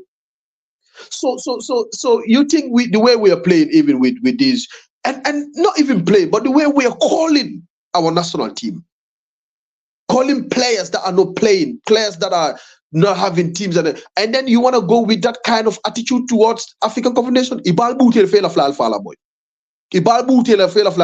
War is no joke, it's not negotiable. Now lafta dunia moral be la nyokam boy. Allah problem bari bal butela. So that for me personally, I don't think it worth it to go and put almost about 400 mil when we know until we're gonna spend 2 weeks there and come back home and then we lose that 400 mil. Obviously, we only need 100 mil maybe. So that 300 mil, Allah lonko molle kata talad Allah kodo they gonna share it into pieces because you don't need 400 million when CAF is paying your hotel, is paying your flights, is paying it's giving you a car even and giving you one bus and what again. So CAF is doing almost 90% of everything. So it had 10% lending. That 10%, why that 10% have to go to 400 million? And I don't mind that 400 million at the end of the day, but let them come out. Tell us, okay, the flight for 23-man squad, this is the money. I'll put it to I'll press conference, okay, but you cannot just come to people in our face, pump, we need 400 million. Okay, there you go. We're not stupid, you know. Me, I can sit here and Google per night the hotel they're going. How much is it for 22 for even 1 month? How much is gonna be? We can check all that. We can check the flight here on my phone. How much is gonna be a flight for 23-man squad to fly from Gambia to Ivory Coast? Ivory Coast is just at the corner. So why do we need all this money for? That's what I want to know. Especially when CAF it's gonna involve almost 90% of the budget. So 400 mil for what? Let them come out. For what? That's what I want to know. 400 mil for what? And now you don't tell 400 million. Okay, Allah do nigga football or konale football or falling. At least people can even sit home. I can be in England and watch Gambian League. Imagine we always excited to watch Premiership, La Liga. You know, we cannot even watch our league because we're not bothered with it because we know how. So let them change all those things first. Let them put money into all those necessary things. Let them build proper football pitches. Pavilion or boy, mini stadium, just a standard small mini stadium, boy. If a stadium will be baby, East West, they have a lot of spaces to put pavilion all around the stadiums. Proper pavilions, proper East West, Banjul, Bakau, Brikama, Gunjur. Boy, you can have 5 good ones. If you have all those 5 proper pitches, bro, you can host African Cup of Nations. Standard football field, you can host African Cup of Nations. But like I said, look at England's economy. Every weekend, Premiership, Champions League. How much money like an boy? How many thousands of they can do in England? So we need to change our mentality. We need to stop thinking about eating the money. Let's boy. It's not your money. It's not your money to spend. It's a money to spend on football. But the Gambian mentality is when they see money, they want to eat it. They want to be big. They want to start driving cars. They want to do this. They want to do that. They want to build houses and stuff. Nima house soto ema soto boy. Eba dami ila auto boy. Niba renjo boy. Ale wole dila. Ye ala muta boy. Barkana molo kodo ta boy kaka kudoti boy. It's not fair. So 400 million for me, I think it's too much to go for just a month and then come back because obviously with this style of it's not like I don't have confidence with our players. Yes, I have confidence with our players, but the way we are playing, that's not possible to achieve anything. It's not a joke. You wouldn't achieve anything if you play like that, the way you play these last 2 games. If Tom goes to African Cup of Nations with the same mentality and the same style and the same selection, Ibal Fala that Alba Warula phone could they take a Cameroonian role at that moment, to be honest. Mba tubila na kama njagodi. Ikafanya nyanyani.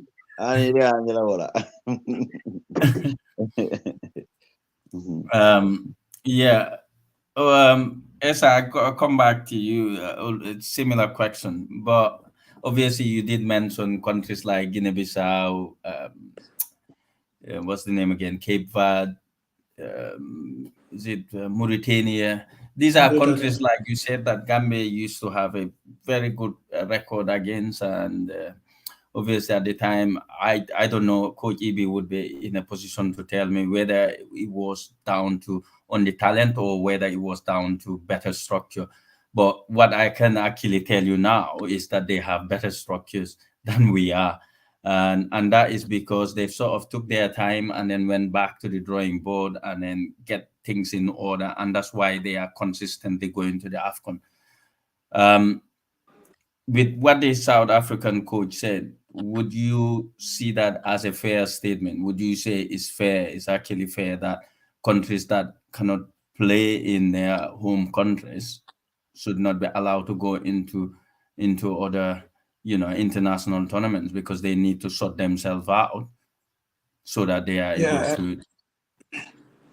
that is his opinion, but for me, I'll go for that opinion as well. I'm agreeing to it because looking at it tells you that you are not ready in terms of structure, and structure is very important in football. If the structures are not in, I don't think you will stand a better chance to perform. So it's like it's a fundamental thing, and for him to think in that way, I think is important because if FIFA is saying or CAF that you don't have the structure to play at home, why would you be given chance to go and play in an international state?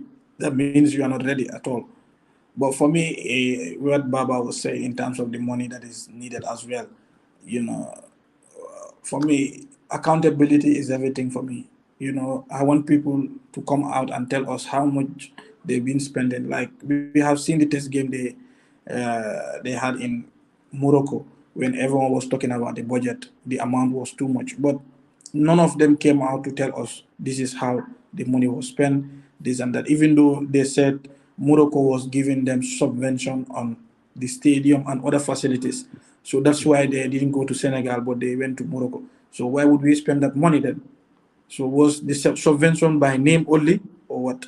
So for me, accountability is everything. Press conference where they can digest the budget and tell us this is where, even if it's fake, but let them have show us where are they spending this money. Because if I'm seeing $2,000 of fruits, I don't know what type of fruits are bought for $2,000. If is it meant for the half of the combo? If you have to buy bananas and apple for $2,000, I don't know who is going to eat that banana all, because you can eat that banana for a month, $2,000 banana. So there are a lot of things involved. So I think it's important accountability, bringing the people to the day-to-day activity when it comes to that financial part, and people will be able to have ease to say, oh, okay, this is where they spend the money, even though it is down between them and God.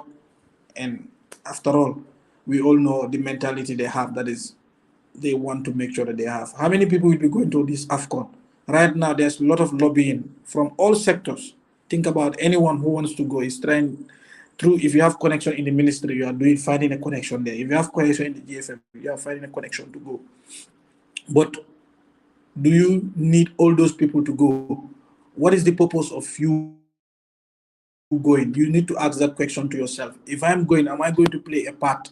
Yes, we know fans club are important that need to go and the other executive members, but there are certain people that are going. If you want to go and you spend your money and go and watch your country, but we shouldn't be taking national resources just to play around with them and use them for personal gain when we can use them to develop the structures that we need. Like Baba mentioned here, there are grounds that if we develop them, if we don't host the AFCON, we can host the younger category where the under 17 and under 20. Serekunda West is a very good, is in the good location.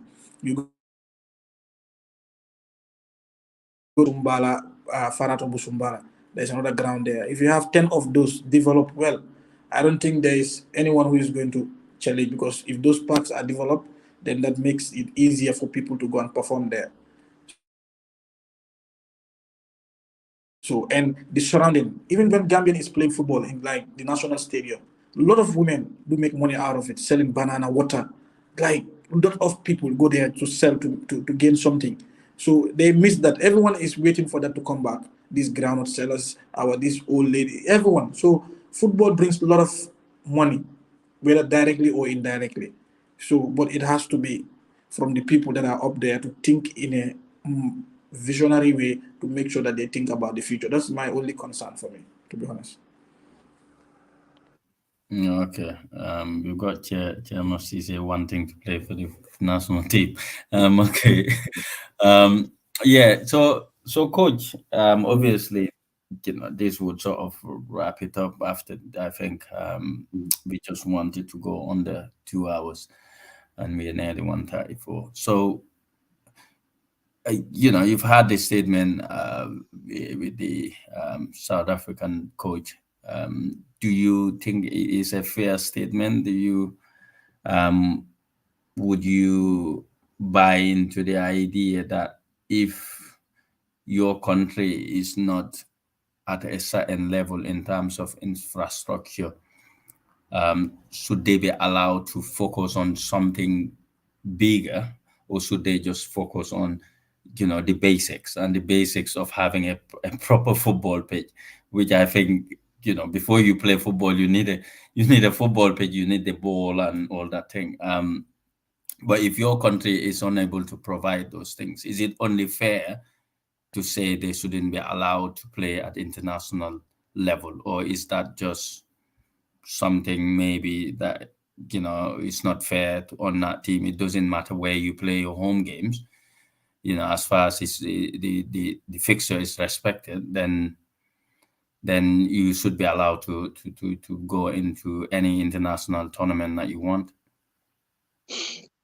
Well, he have opened a Pandora box with that statement of his, which a part of me would agree with some of the things that he said, really, because he is not advocating for countries who don't have a national stadium should not play. No, what he is trying to say is if a time is given, for example, 2 years, and I think that's definitely, because we need to have priorities, and our priorities, we have to differentiate them with what we want, differentiate the needs and the wants, then we will get things right.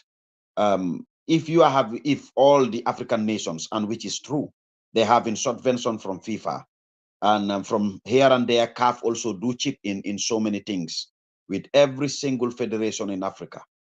I see no reason why, if you are given a time frame of 2-3 years to strictly get at least one stadium to standard, and you fail to do that, I think that is something that people have to look into properly, because like we rightly said, the reason being our football haven't moved in the Gambia to where it's supposed to be is because of the infrastructure.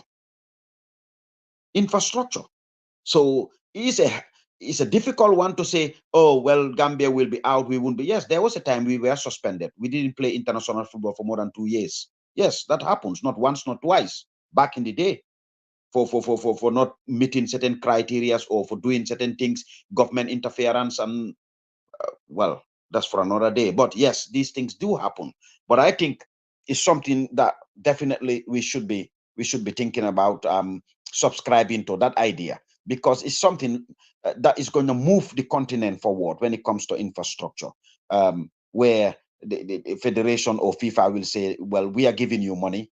We are not saying all the money we give you to put on your infrastructure, but it's the duty of the federation and the government, the central government, to come and find a way of having one playable pitch.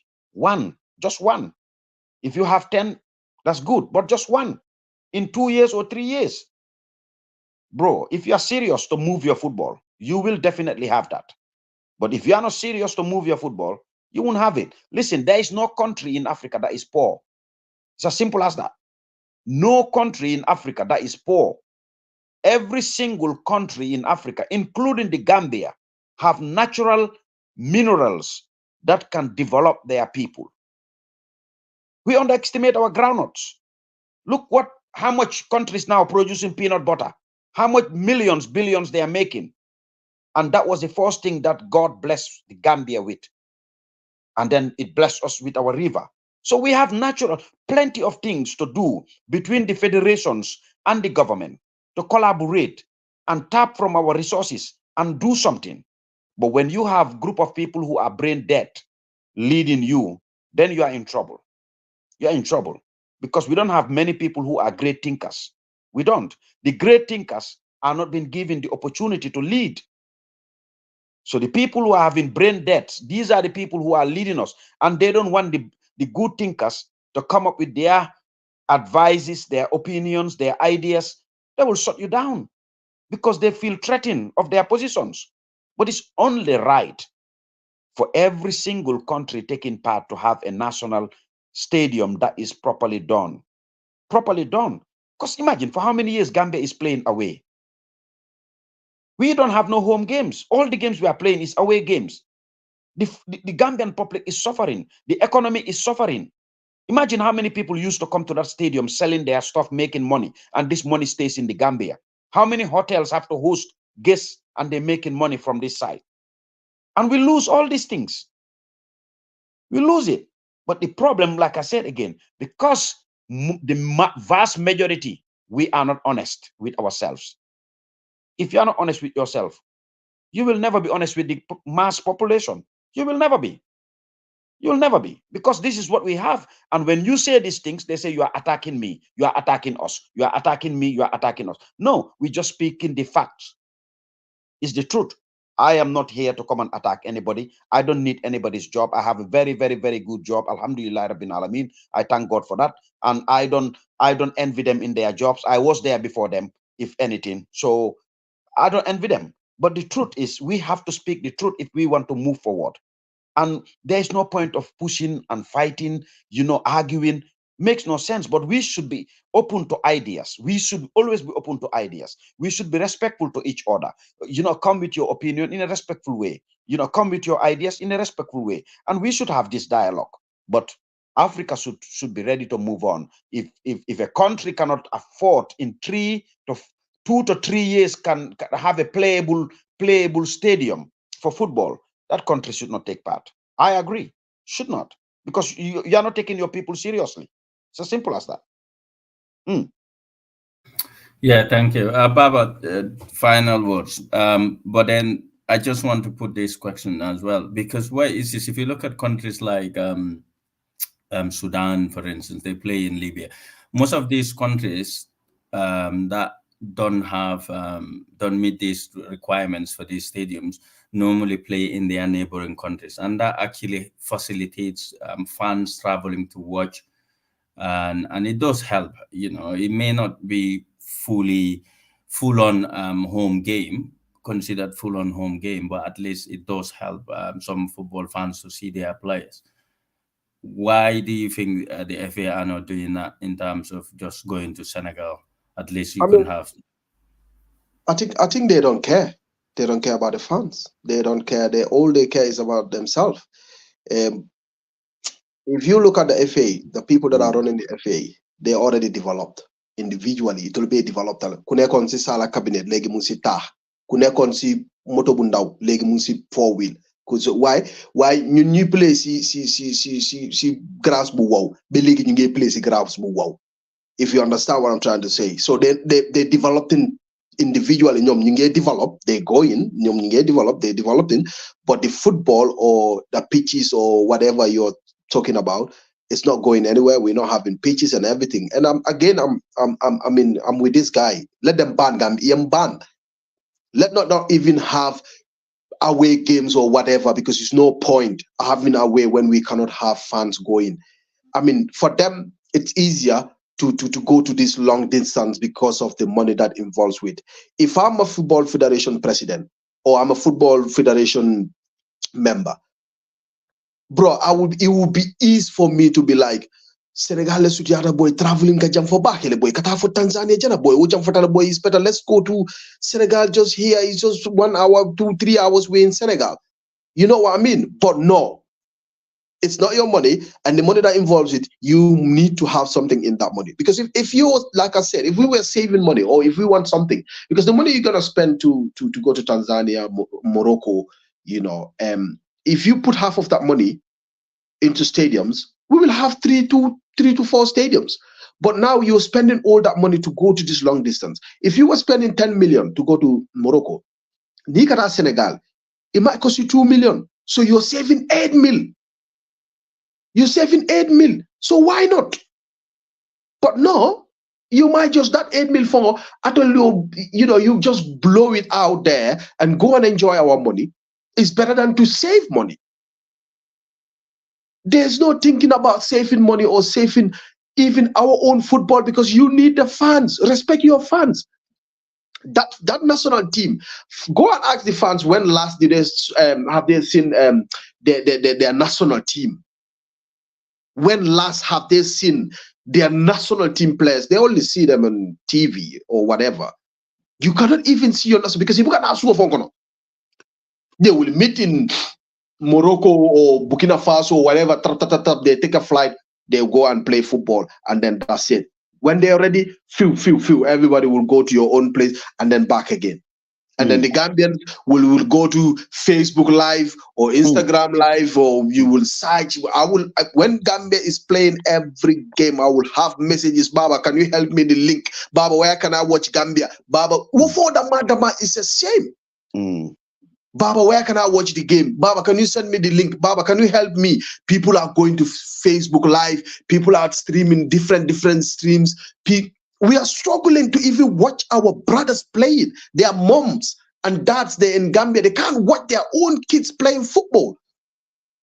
And woman can't there. And now, instead of making it easier for their parents to drive and go and watch their kids playing in Senegal, no, you even you fancy mom.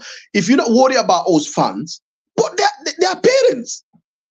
At least some of them would my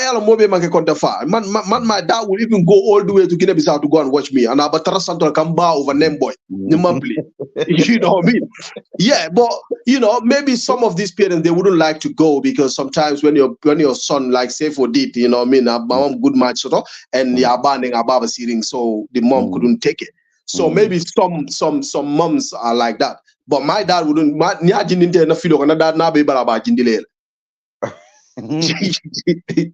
So yeah, but at the end of the day, the fans are very important, because boy, listen, if we have a home game, how many thousands?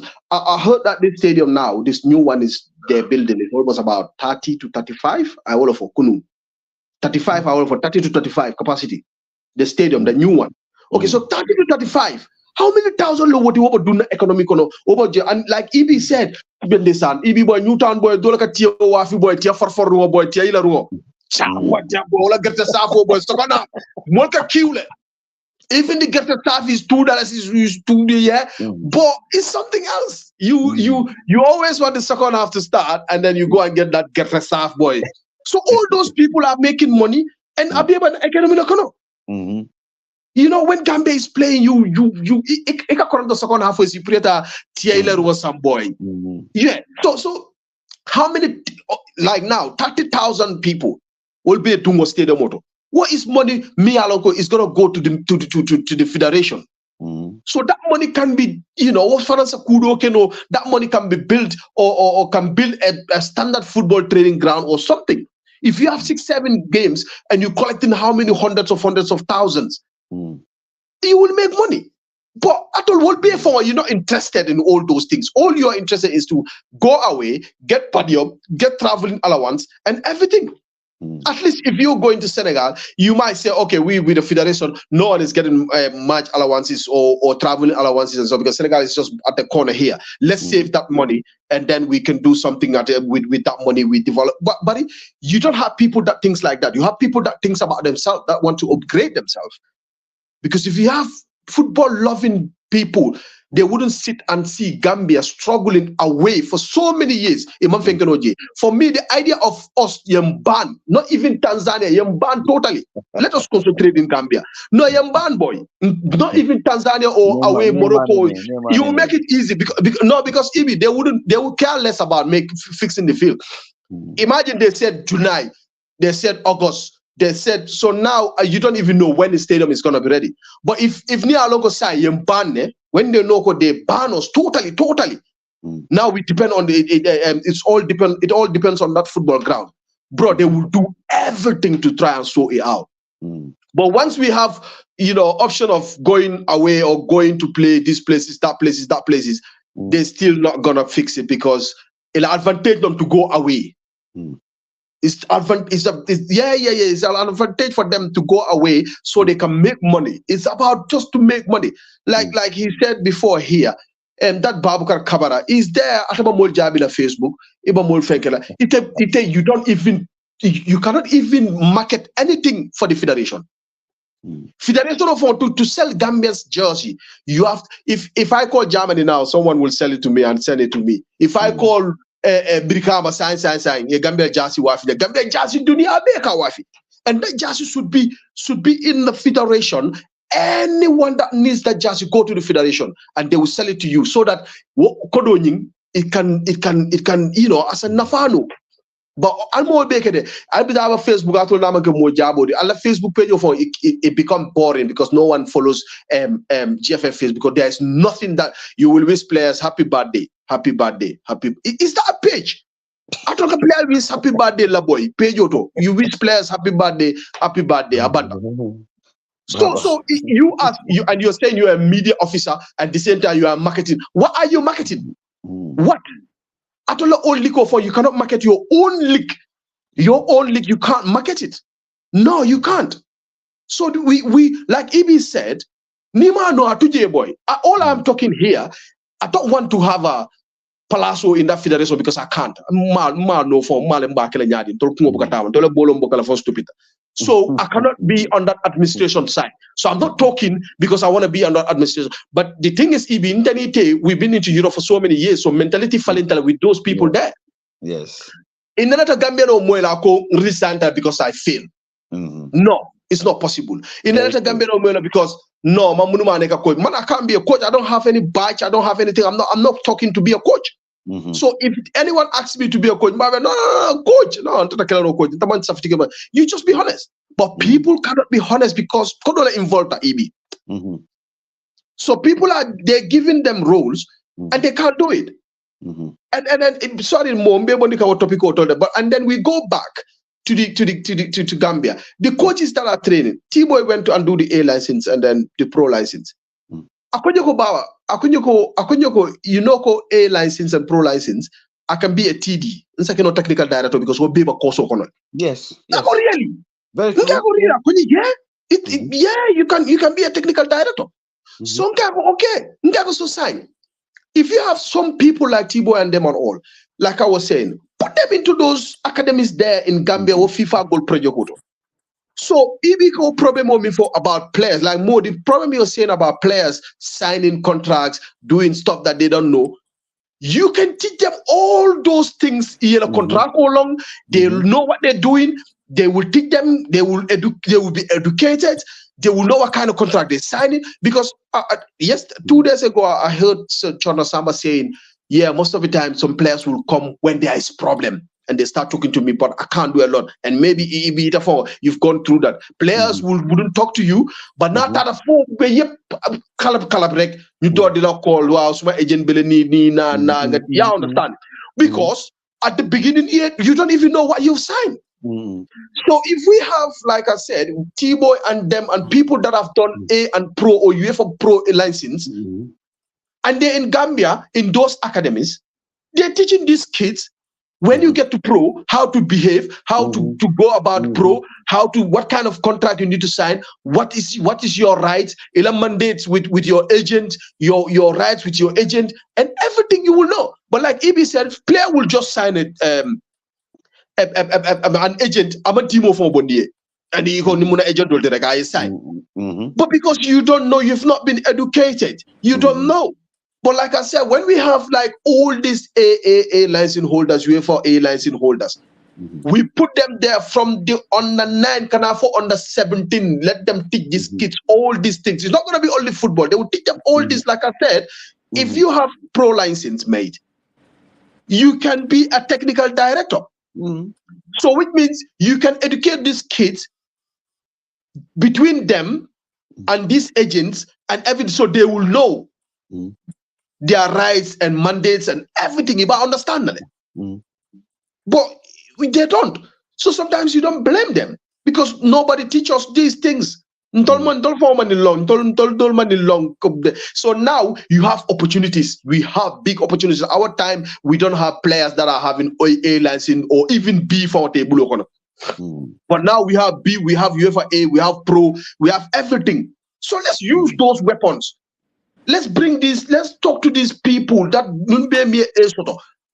I'm not saying go and give them a national team, no, but put them into this academy, these youth teams. I'll do Bansang, I'll do FIFA project of Yemianko. You can have more than 6 to 7 football pitches with a hotel.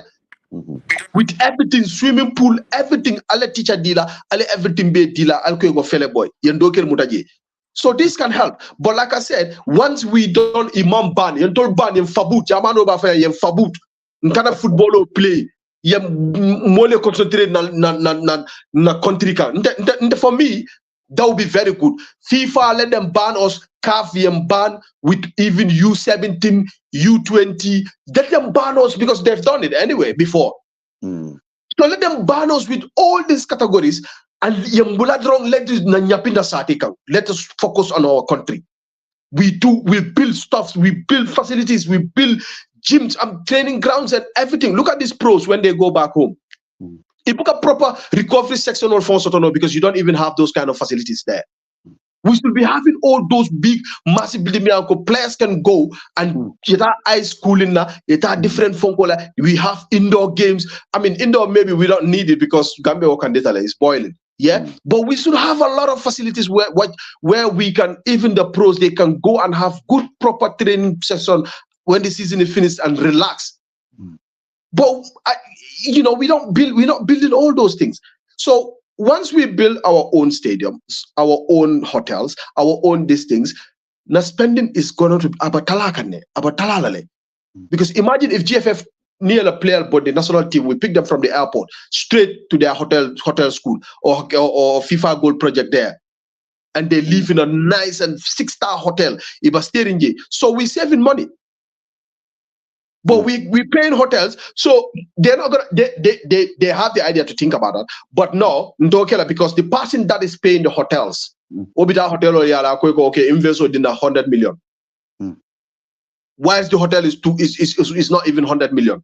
So what a sonna, the person that's gonna think about these things, where think about that because even because bro, all what we are thinking, they're thinking about it. They know about it, but they're not gonna do it because it's gonna cut because if I say to GFF, now let's build a hotel and have our national team, they will stay in this hotel, they will live in this hotel. Every time the national team comes to camp, this is our own hotel. So now we're not gonna pay anything. All we have to do is buy electricity or cash power or whatever. What amount of food we have, chefs that we pay every month to cook for them and everything. That's it. But they're not gonna do that because, okay, like I said, we're gonna take a hotel on Bastille Daming. Obviously, there will never, and I can swear down, there will never be a hotel that will say 100,000 and then the person will go and say GFF 100,000. No, now mark 120, about 150 or 200. No one in Gambia is honest when it comes to money. So if they're doing that thing, you think they will stop.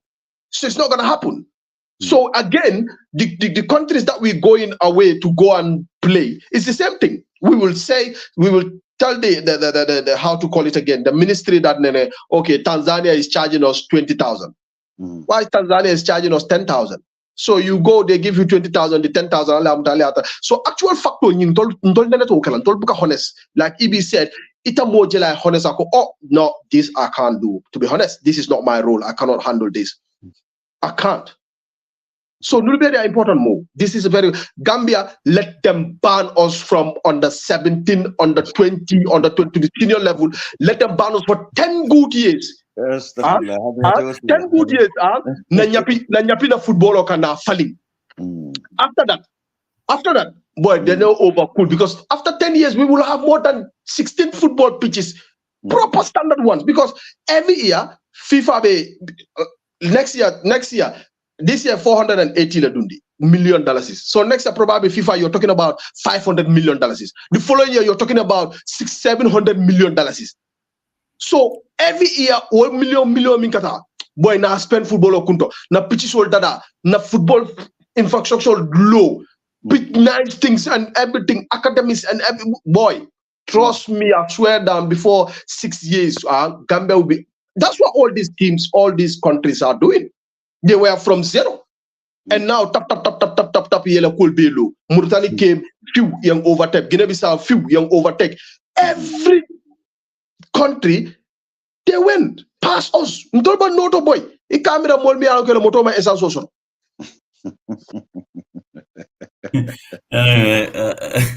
Yeah, okay. Coach, final words. What do you think? Is it better to play our home, so-called home games closer to, closer to home, so that you can have football fans traveling? Or do we just continue playing in Tanzania or Morocco? What's your thoughts on that? Well, Mm. I think it's always better to play at home because the home support alone and the economical benefit that is there, um, these things we're losing from both sides, the home support and the economical benefit that comes with playing home games at home. Um, so it's always better to play at home, honestly. Yes, playing away, it have to be an away game, but you cannot choose somebody else home as your home when you already have a home. That don't sit right with me. And it shouldn't be even allowed, to be honest, unless and until it is an extreme circumstances where it is beyond control. Then yes, but if not, everyone have a home, so you have to use your home regardless of what. So I'm glad they said the stadium probably, maybe in 3 months, maybe in three Yeah, months we that's we what we we, you we, we said. will see. Hopefully starting from next summer, we will start to see international matches playing in the Gambia. So that is in 6 months' time. Definitely, at most, I think we should be. Uh, I would be pissed if I see an other program happening there before football happening there. That would be definitely taking the piss, and which I think highly likely, because from what I understand, the president, Adam Barrow, is going to the stadium on the 5th, already, because he's on a tour or something. And yes, they are the ones financing it. The government is financing it. At this independent stadium is for all multicultural and everything. I agree on all those things. But at the moment, um, the football fever in the Gambia is higher than anything you could ever think of. So to open the stadium with an other program activity rather than football, that would be taking the pace, honestly. Yes, because looking at the pitch, perfect at the moment. Looking at the pavilions, the seats, the dressing rooms, and everything. Um, yeah, football should be there. If I was the federation, I wouldn't use our first game as a qualifier. I would create a test game and make it as a opener for the stadium. Prepare and give the team that confidence a little bit. Choose a lesser country, play with them, get results out of it, boost the morals of everyone, then have the qualifier round games come in there. That would be the best fitting. Are they not allowed to play like friendlies, for instance, like just a game before the tournament itself? Because I don't Yeah. think they are allowed, No, but isn't it? they're not allowed to play in the stadium. No, no, no. No, Okay. a friendly game happens, that means you are violating. And then it happens to Kuwait before. I remember maybe about 6, 7 years ago. Um, yeah, they were banned from FIFA completely for 2 years. So um, any player who goes there to sign a professional contract is on you. When you have problem with the club, they didn't pay you your salaries or something, you can't take them to FIFA. Yeah, so that's the kind of punishment that the Gambia would have if they violate what they've been told by CAF, because FIFA have come up and back CAF on it. So yeah, we can't even play test games there. It's not. But It's can not. they play can they just have like an open training on that pitch where fans would just come and just Uh, heading to the Yes, yeah. Locally, they can do whatever they want locally, yeah. but that would drag us back until when the CAF inspector come back, final inspection. When we are finished and done, we will write to CAF normally protocol, and CAF inspector will come back and certify it, and then say yes, everything is sorted and done. Now it's up to the Gambia. Whenever they want to play there, they can play there. But at the minute, still locally, we can say CAF, okay, international we cannot play there, but our local league we can play there. But that is going to set us back, because we're trying to develop it so that it can host international matches. So it won't be wise to organize anything there until when we have that certification from CAF that the stadium is fit and ready to go. Yeah. Anyway, gentlemen, thank you very much for your time, and thanks for all those that are watching. Don't forget to subscribe on our YouTube channel and on the Facebook. Follow us on our Facebook as well. And thank you, everyone. Thank you, Mission Bijalo. Yeah, thank you. Until we come your way next time again. Hopefully